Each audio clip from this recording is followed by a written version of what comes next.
Grizzly bears are powerful, unpredictable, and sometimes deadly. Most avoid humans, but when food is scarce or territory is threatened, they attack with overwhelming force. Campers and hikers have faced sudden charges, crushing bites and claw strikes that leave little chance of escape.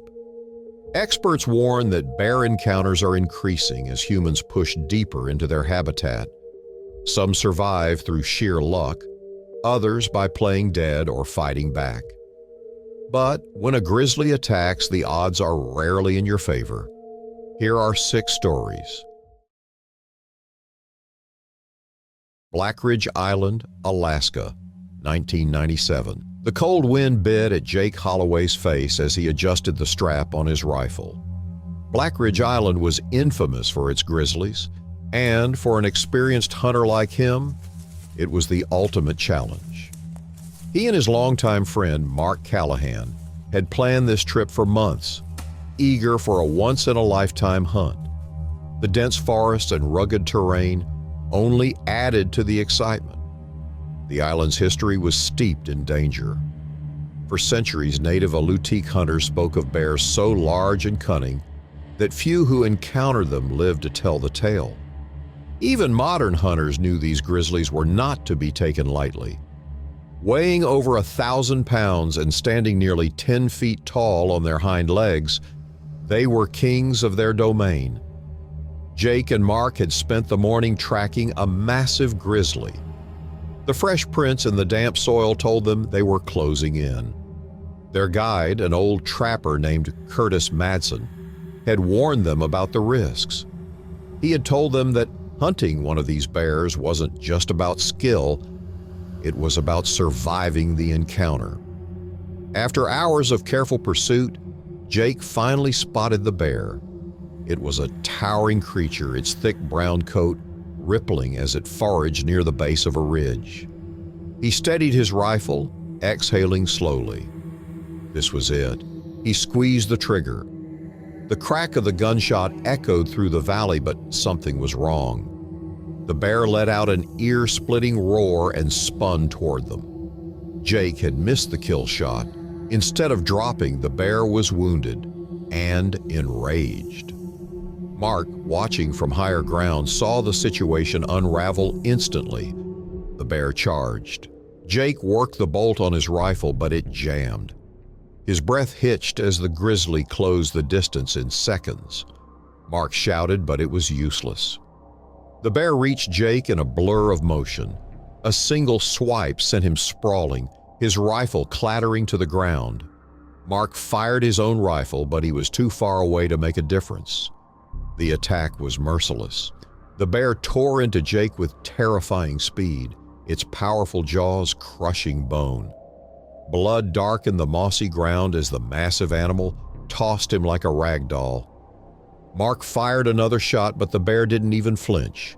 Then, just as suddenly as it had attacked, it turned and disappeared into the trees, leaving behind nothing but silence and Jake's broken body. Mark stumbled down the ridge, breathless. He knew it was too late. His friend lay in a twisted heap, his gear scattered around him. The reality of what had happened hit him like a blow. This wasn't just a failed hunt. It was a reminder of nature's brutal indifference. Mark's hands trembled as he knelt beside Jake, his pulse hammering in his ears. The forest pressed in around him, heavy and watchful. The scent of blood hung thick in the cold air. He barely registered the sting of his own cuts and bruises as his mind struggled to grasp the horror of what he had just witnessed. He had always known hunting was dangerous, but nothing had prepared him for this. The hike back to camp was a blur. Mark's legs felt like lead, his thoughts tangled with guilt. What if he had been faster?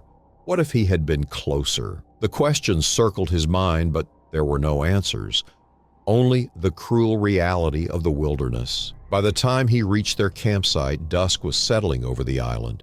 He grabbed the radio and called for help, his voice hoarse from exhaustion and grief.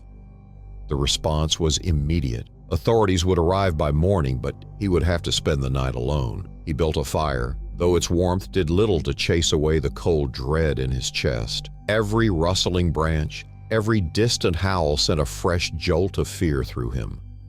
He replayed the attack in his mind, unable to shut out the image of Jake's last moments.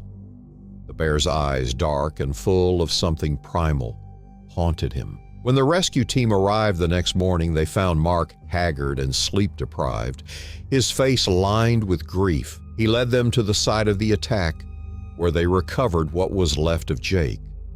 The authorities confirmed that it was indeed a giant grizzly, likely weighing over 1,200 pounds. They tracked the bear for several days, but it had vanished into the wilderness as if it had never been there at all.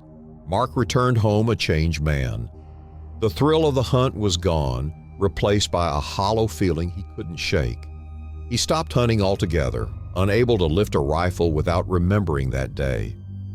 Jake's death became a grim tale among hunters, a warning passed down through the years.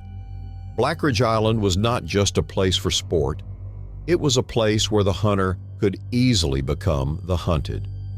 Years later, Mark would still wake in the middle of the night, his dreams filled with the sounds of the bear's roar and the echoes of Jake's final scream. The wilderness had taken something from him that he could never get back. And no matter how much time passed, one thing remained certain. On Black Ridge Island, nature always had the final say. Tavora, Canada, 1985. Doug Richards adjusted his rifle strap as he and Eric Malone trudged through the thick underbrush. The air was crisp, the scent of pine and damp earth lingering as they moved deeper into the remote Tavora wilderness. Doug had hunted moose in this region for years, but the unforgiving land never made it easy. The thick forests, steep ridges, and unpredictable weather tested even the most experienced outdoorsmen. Tavora had always been a place of both opportunity and danger.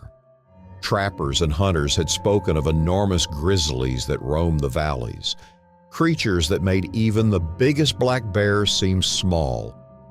The local indigenous communities told stories of bears so fierce they seemed almost supernatural, beasts that had stalked men for days before striking. Doug wasn't superstitious, but he respected the wild.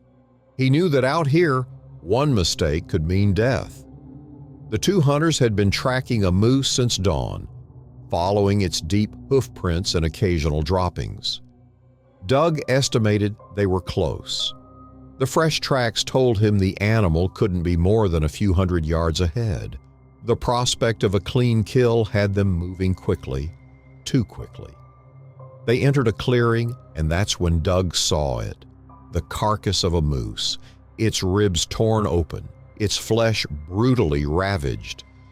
The kill was fresh. Steam still rose from the exposed entrails. Every instinct in Doug's body screamed at him to turn back. This wasn't the work of wolves or scavengers. A grizzly had claimed this kill, and they had walked right into its territory. Doug barely had time to react before the brush exploded. The grizzly was on them in an instant, a towering force of muscle and fur, its breath hot and heavy in the cold air. It was enormous, easily over 1,100 pounds, and it had no intention of letting them leave. Doug raised his rifle, but the bear was too fast. Before he could fire, the grizzly crashed into him, knocking him off his feet. The impact drove the air from his lungs. He barely registered the pain before the first swipe came, claws ripping through his jacket like paper. A scream tore from his throat as the grizzly mauled him with terrifying speed, its powerful jaws snapping inches from his face. Eric stood frozen, his mind locked in place. By the time he forced himself to move, Doug was writhing beneath the bear. Desperation took over. He scrambled for his rifle, hands clumsy as he worked the bolt. But the bear wasn't finished. It reared up. Doug's blood streaked across its muzzle, and let out a guttural roar before vanishing into the dense forest, dragging what was left of Doug with it. Eric's breath came in ragged gasps as he stood motionless, rifle still raised. His friend was gone. The forest was silent again, as if nothing had happened. A sickening realization hit him. He was alone, and the bear could still be nearby. Shaking, he backed away, every nerve screaming at him to run, but he forced himself to move cautiously. If he panicked, he would make noise, and if he made noise, the bear might come back. His hands felt numb as he reached for his radio, but deep down, he already knew help wouldn't arrive in time. He had to make it out on his own. Eric spent hours navigating back to camp, his rifle clutched so tightly, his fingers ached. Every shadow felt like the bear. Every snapped twig sent his pulse into overdrive. By the time he reached the small outpost where their supplies were, his body was shaking from more than just the cold. He radioed for help, his voice barely above a whisper as he recounted what had happened. Authorities arrived the next morning, tracking the grizzly deep into the woods. Days later, they found remnants of Doug's torn clothing and his rifle, but there was little else. The bear was eventually located and put down, but that brought no relief to Eric. The damage had already been done. Eric never returned to Tavora. The hunt that had once brought him excitement now only brought memories of horror. Doug's death became one of the many cautionary tales whispered among hunters, a grim reminder that in the wild, humans were never at the top of the food chain. Years later, Eric would still wake up in the middle of the night, drenched in sweat, the memory of the bear's growl echoing in his ears. He had never been able to forget Doug's final scream or the sheer helplessness of standing there unable to save him. The experience left scars deeper than any wound, and though time passed, he could never bring himself to hunt again. Somewhere in the vast expanse of Tavora, the wilderness had claimed another victim, and Eric had barely escaped to tell the tale. Volkhov Peninsula, Russia, 2003. Paul Davidson had always prided himself on being an experienced hunter.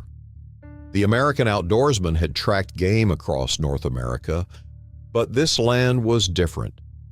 The region was notorious for its colossal brown bears, some rivaling the largest grizzlies he had ever seen. This was the challenge of a lifetime, a test of skill and endurance in one of the most remote landscapes on Earth. Volkov's rugged terrain was as merciless as it was breathtaking.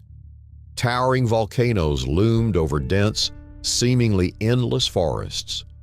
The weather turned without warning, with sudden snow squalls sweeping the valleys even in early autumn. The remoteness added another layer of danger. If something went wrong, help would be hours, possibly days, away. Local hunters spoke in hushed tones about bears that could stalk a man, waiting for the right moment. Paul dismissed the folklore but respected the creatures he pursued. He had to. Accompanied by his Russian guide, Ivan Petrov, Paul had spent days tracking a powerful brown bear. The tracks led them deep into a secluded valley flanked by thick pines and sheer cliffs. The air was cold and damp, and an unsettling silence clung to the land. Even the birds seemed to avoid this part of the forest. Paul felt a prickle of unease but brushed it aside. By late afternoon, they spotted the bear. Even at a distance, its sheer size was staggering. Weighing at least 1,400 pounds, its thick coat rippled over a body built for survival. This was no ordinary animal. It had dominated its territory for years. Paul steadied his rifle, exhaled, and fired. The rifle's crack shattered the silence. The bear roared in pain but did not fall. Instead, it whirled around with startling speed and vanished into the trees. Paul swore under his breath. A wounded bear was the worst possible outcome. Ivan's expression darkened, but he signaled for them to follow. Leaving an injured predator behind was not an option. It would either suffer a slow death or become an even greater threat. Hours passed as they followed the blood trail through dense underbrush. Crimson droplets stood out against frost-covered leaves, leading them farther from their original path. The sun dipped lower, shadows stretching through the trees. The usual forest sounds were gone. Even Ivan, a seasoned hunter, seemed unusually tense. Then the attack came. The bear had circled back, using the dense trees for cover. It exploded from the shadows with terrifying force, knocking Paul off his feet before he could react. A searing pain tore through his jacket as claws raked his chest. He shouted, instinctively trying to push the beast away, but it was like trying to move a boulder.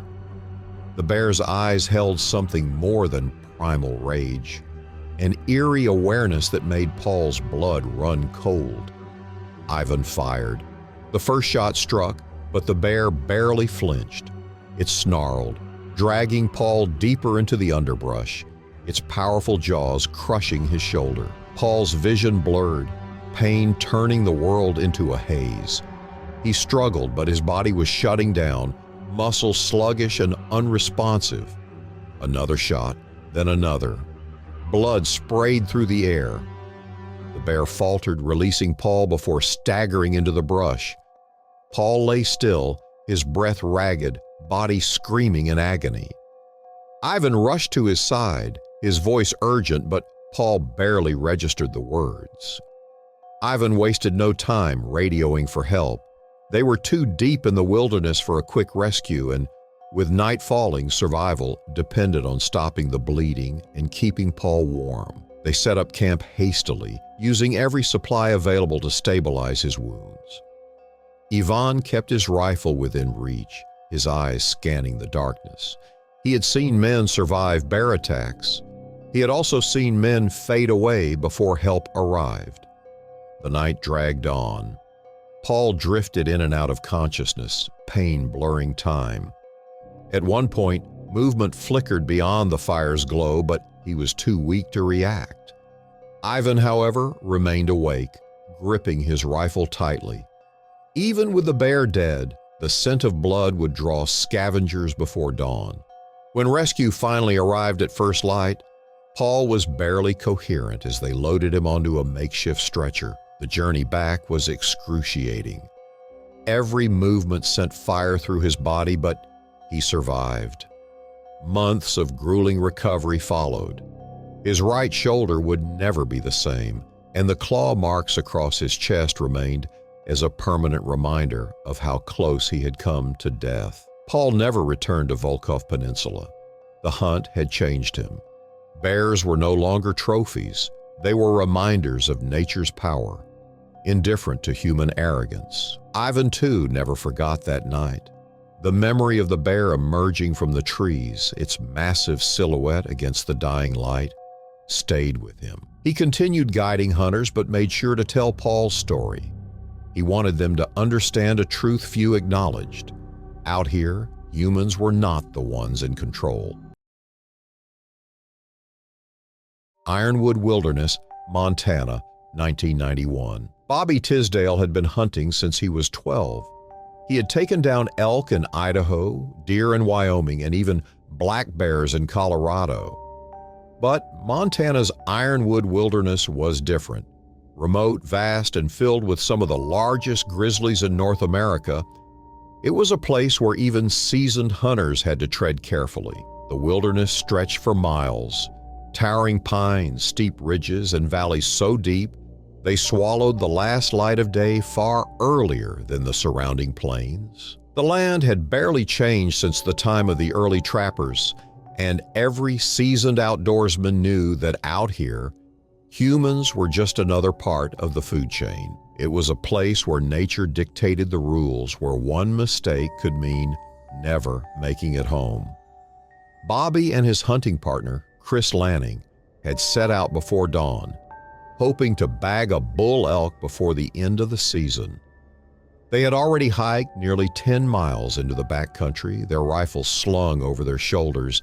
As they moved through thick timber, the weather was crisp, the air tinged with the promise of winter, and fresh elk tracks kept them moving deeper into the remote wilderness. By mid-afternoon, they found success. Bobby had taken down a bull with a clean shot, the animal collapsing in a clearing near a stream. The work began immediately. Field dressing an elk was no small task, and every hunter knew the quicker it was done, the better. The scent of fresh blood would travel far, and out here that meant trouble. Chris kept watch as Bobby worked, scanning the tree line with his rifle in hand. A gnawing unease settled over him, a feeling he couldn't shake. He had hunted enough to know that predators weren't far when a fresh kill was involved. The distant calls of ravens were already rising, the first scavengers to respond to the scent of death. Then came the sound, a low, deliberate crunch of branches behind them. Chris turned just in time to see a grizzly emerge from the trees, its head low, eyes locked onto them. It had caught the scent of the kill, and now it wanted the prize. Chris barely had time to shout before the bear charged. Bobby spun, reaching for his rifle, but there was no time. The grizzly closed the distance in a blur of muscle and fury. Bobby managed to lift his weapon, but before he could fire, the bear crashed into him, knocking him to the ground. The impact sent his rifle skidding several feet away. Chris raised his rifle and fired a shot into the air, hoping to startle the bear, but it didn't flinch. It was locked in now, claws tearing into Bobby as he struggled beneath its immense weight. Blood darkened the dirt as the bear bit down, shaking him violently. The guttural growls of the grizzly mixed with Bobby's ragged screams, an unearthly sound that echoed through the valley. Chris knew he had one chance. He steadied his rifle, breath sharp in his throat, and fired. The shot struck the bear's side, sending it reeling. It let out a deep, rumbling snarl before retreating into the trees, leaving Bobby motionless on the ground. Chris rushed to his friend's side. Bobby was still breathing, but his injuries were severe. The nearest ranger station was miles away, and they had no radio. Chris tore off his jacket, pressing it against Bobby's wounds, his mind racing. He had to get him out of there. The journey back was brutal. Chris half-carried, half-dragged Bobby through the dense forest, his adrenaline the only thing keeping him moving. Every snapping twig made his pulse jump, the fear of the bear's return gnawing at him. Bobby drifted in and out of consciousness, his breathing shallow. Chris had never felt so powerless. The forest that had once felt like an adventurer's paradise now loomed like a predator waiting for its next move. As night fell, Chris knew they wouldn't make it out in time. They were still too far from their camp, and Bobby was too weak to move much further. He set up a makeshift camp, piling branches around them for cover, his rifle across his lap. He fed Bobby sips of water, tried to keep him talking, but his friend's responses were slipping into faint murmurs. The night dragged on, every distant sound tightening the knot of fear in Chris's chest. By dawn, Bobby was still alive, but barely. Chris left him bundled in sleeping bags and ran for help. Every step felt like a mile. He pushed himself harder, knowing Bobby's time was running out. It took nearly a full day before he reached another group of hunters who radioed for rescue. By the time help arrived, Bobby was clinging to life by a thread. The recovery was slow and grueling. Bobby spent months in the hospital undergoing multiple surgeries. The scars the bear left were deep, both physical and emotional. He never returned to the Ironwood wilderness. The wild had taken something from him that he could never get back. Chris, too, never hunted the same way again. The memory of the attack haunted him.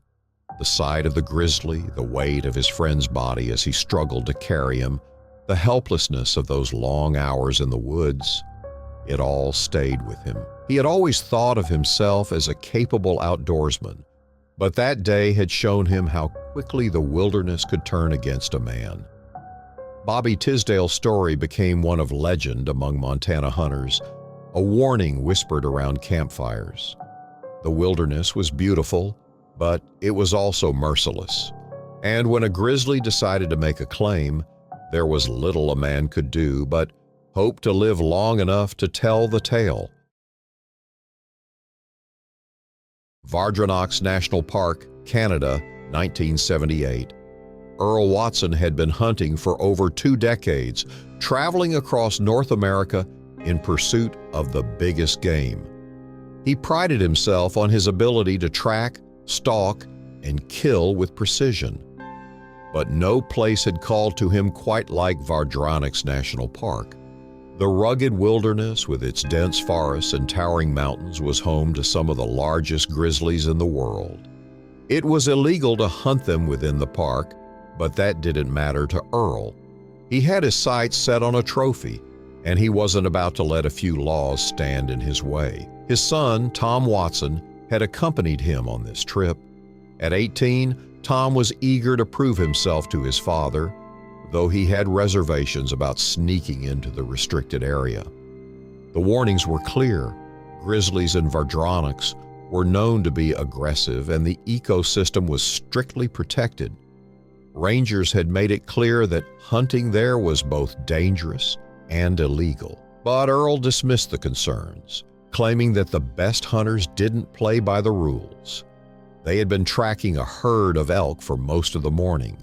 The air was crisp, the scent of pine thick as they moved through the underbrush. Snow still clung to the higher elevations, and the streams ran cold with fresh meltwater. It was the kind of wilderness that demanded respect. Tom felt uneasy, but he didn't voice his concerns. His father had a way of brushing off fear as weakness. By midday, Earl spotted a young bull elk grazing near the tree line. Without hesitation, he raised his rifle and fired. The shot rang out, echoing across the valley. The elk staggered before collapsing onto the forest floor. Earl grinned, pleased with himself, and motioned for Tom to follow him toward the kill. They didn't know that something else had been watching. As Earl began field dressing the elk, Tom stood a few feet away, glancing around nervously. The silence in the forest felt unnatural. Then came the deep, resonant growl. Tom turned just in time to see a massive grizzly emerge from the trees. It was enormous, easily over 1,200 pounds, its fur matted with mud and remnants of past kills. It had likely been tracking the same elk, and now it wasn't happy about losing its meal. Earl barely had time to react before the bear charged. The sheer speed of the animal was horrifying. Earl scrambled for his rifle, but he had made the fatal mistake of setting it down while dressing the elk. The grizzly was on him in seconds, knocking him to the ground with a force that sent his body rolling. The air filled with the sounds of snapping branches, heavy breathing, and the sickening crunch of bone. Tom screamed, frozen in place as he watched the bear tear into his father. The rifle, he needed the rifle. His hands shook as he grabbed his father's weapon, his breath coming in short gasps. The bear was relentless, its powerful jaws clamping down on Earl's shoulder. The older man let out a gurgling cry before his voice was lost beneath the sounds of the attack. Tom didn't think. He fired. The bullet struck the bear in the side. It roared in pain, rearing up on its hind legs. Another shot. This one hit the shoulder. The grizzly hesitated, snarling, then backed away, disappearing into the trees as quickly as it had appeared. Tom collapsed beside his father. Blood soaked the forest floor, pooling beneath Earl's still body. His chest barely moved. The older man gasped for air, eyes wide with shock. There was nothing Tom could do. Earl's breathing slowed, then stopped altogether. Tom sat there for what felt like hours, the weight of what had happened sinking in. He had always admired his father's confidence, his refusal to follow rules, his fearlessness in the face of danger, but none of that had mattered in the end. The wilderness didn't care about pride. It didn't care about skill. It only cared about survival. The long night was one of the worst of Tom's life. He built a fire, his hands trembling as he tried to keep warm. The temperature had dropped quickly, the icy winds cutting through his jacket. Every rustle in the bushes sent him into a panic, his rifle held tight against his chest. He could still hear the bear's growls in his head, the awful sound of flesh being torn. He barely slept, his mind locked in a cycle of fear and grief. When the rangers found him the next morning, he was still sitting beside his father's body. The authorities pieced together what had happened. They found the blood trail leading into the woods, but never located the grizzly. It had vanished, as if the forest itself had swallowed it whole. The aftermath was just as haunting as the attack itself. The local news covered the incident extensively, using it as a stark warning against poaching in protected areas. Tom was questioned repeatedly, but the truth was already clear. His father had broken the rules and paid the ultimate price. The park rangers didn't charge Tom with any crimes, understanding that he had simply been a terrified witness to his father's reckless decision. Tom never hunted again. The thrill was gone, replaced by an understanding that he had been too young to grasp before. His father had always told him that a real hunter never showed fear, but Tom knew the truth now. Fear wasn't weakness. Sometimes fear was the only thing keeping you alive. In the years that followed, Tom tried to forget Vardranox. He moved to the city, far from the wild places that had once defined his father's life. But the memories never faded. He would wake in the middle of the night, drenched in sweat, convinced he could still hear the bear's roar. The nightmares were relentless, and no matter how many times he told himself it was over, the fear never left him. Earl Watson's death became one of the most well-known cautionary tales in Vardranox history, a reminder that the rules existed for a reason, that the land belonged to the wild, and that sometimes the hunter became the hunted. Vostok Taiga, Russia, 2006. Viktor Sokolov had spent his entire life in the forests of Vostok Taiga. As a veteran hunting guide, he knew every ridge, every hidden valley, and every potential danger lurking in the vast Russian wilderness. The Siberian brown bears that roam these lands were among the largest on Earth. Creatures so powerful that even the most experienced hunters approached them with caution, but Viktor had never feared them. He had grown up with them, understood their behavior, and knew the risks. The land here was as unforgiving as the animals that ruled it. Thick pine forests stretched endlessly, with rivers carving through rocky ravines and marshlands that swallowed the unprepared. Storms came without warning, and winter's reach extended deep into spring. Men who underestimated this place rarely lived long enough to regret it. When a group of American trophy hunters arrived in the region, eager for the ultimate hunt, Viktor had been their obvious choice for a guide. He was well known in hunting circles, his reputation built on years of experience leading men into the wild, and more importantly, bringing them back alive. But as soon as he met the group, he felt unease. The men were wealthy, inexperienced, and more interested in bragging rights than respecting the land. Among them was James Carter, a businessman from Texas who had paid a small fortune for the chance to bring down one of Russia's legendary brown bears. He carried himself with an air of arrogance, treating the expedition as little more than a vacation with guns. His gear was pristine, his rifle high-end, but Viktor could tell this man had never truly hunted anything that fought back. The first few days went as expected.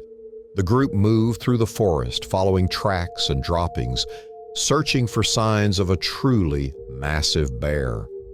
The landscape was brutal. Steep hills, thick underbrush, and rivers swollen with melting snow. Victor noticed that the Americans struggled with the terrain. They were used to guided hunts on enclosed lands where animals had nowhere to run. Here, they were in the bears' territory.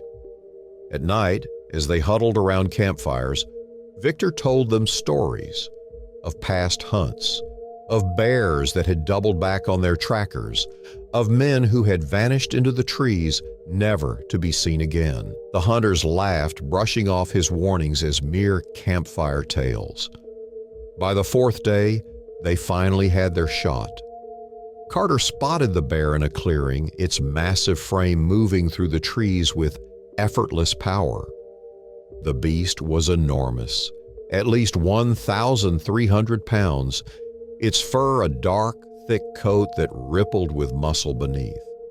It was a perfect kill, the kind of trophy Carter had dreamed of mounting above his fireplace. He raised his rifle and fired. The shot was poorly placed. The bullet struck the bear's shoulder, a wound that was painful but not fatal. The beast reared up, roaring in fury, then crashed into the trees. Victor swore under his breath. A wounded bear was the worst kind of bear. It wouldn't run. It would wait. It would track them as much as they tracked it. This was no longer a hunt. It was a fight for survival. Carter, oblivious to the danger, was already celebrating. He slapped Victor on the back, grinning as if he had just won a contest. Victor ignored him, scanning the tree line. The forest had gone silent. That was never a good sign. The birds had stopped singing. The wind no longer rustled the leaves. Only the distant sound of Carter's laughter broke the eerie stillness. They had no choice but to follow the blood trail. Hours passed as they pushed deeper into the wilderness, nerves on edge. The air felt heavier, the shadows darker. Victor had seen this before, how a bear, even one that had been shot, could turn the tables on its hunters. He warned the men to stay close, to be ready, but he doubted they truly understood what they had done. Then the attack came.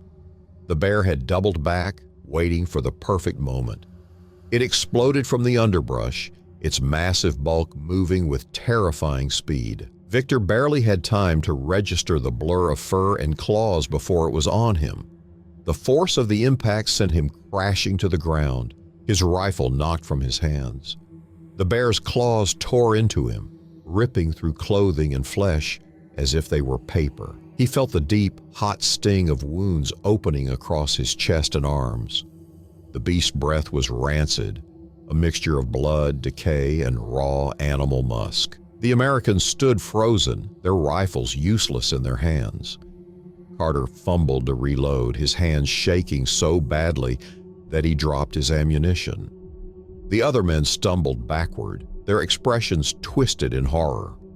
Victor struggled, reaching for the knife at his belt, but the bear was too strong. Its jaws clamped down on his shoulder, crushing bone with ease.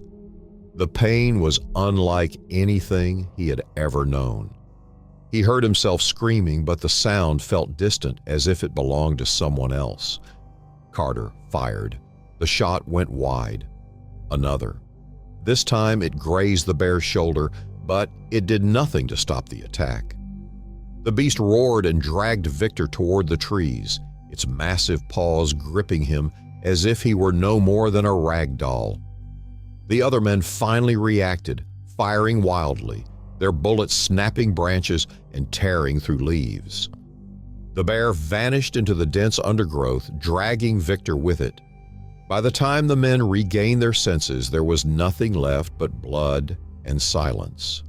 They abandoned the hunt. No one wanted to continue after witnessing what had just happened. The forest felt haunted now, a place where men did not belong. When they finally made it back to camp, they radioed for help, but they knew it was pointless. Victor was gone. Local authorities searched for days but never found the bear, or what was left of Victor. The wilderness had claimed him, just as it had claimed so many before. The Americans left Russia without their trophies, their excitement replaced by something much darker. None of them ever spoke publicly about the trip. For them, the experience had been a nightmare.